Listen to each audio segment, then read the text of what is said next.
नमस्कार,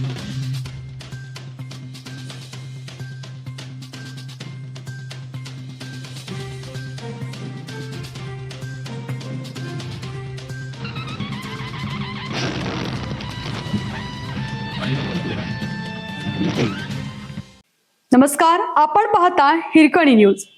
हिरकणी न्यूज प्रत्येक क्षण ताज्या घडामोडी आणि महत्त्वाच्या प्रत्येक बातमीसाठी नेहमीच. विट्यात शिक्षकांना अश्लील पत्रे पाठवणाऱ्या एकास अटक.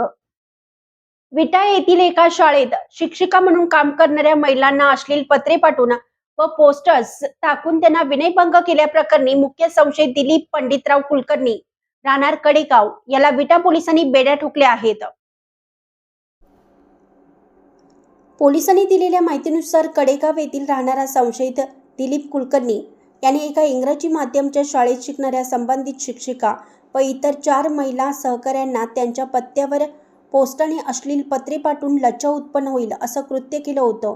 तसेच पगारवाढीचा विषय व हे सर्व प्रकार थांबवा अन्यथा तुम्हाला याचे गंभीर परिणाम भोगावे लागतील अशी धमकी त्यांनी दिली होती.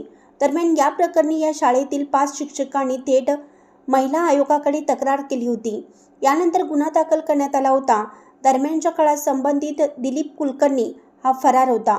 या काळात त्याला कोणी मदत केली, संबंधित पत्रे त्याने कुणाच्या सांगण्यावरून अथवा मदतीने लिहिली, तसेच यात आणखीन कोणाकोणाचा सहभाग आहे याची सखोल चौकशी करावी अशी मागणी नागरी हक्क समितीचे अध्यक्ष सुनील सुतार यांनी केली आहे.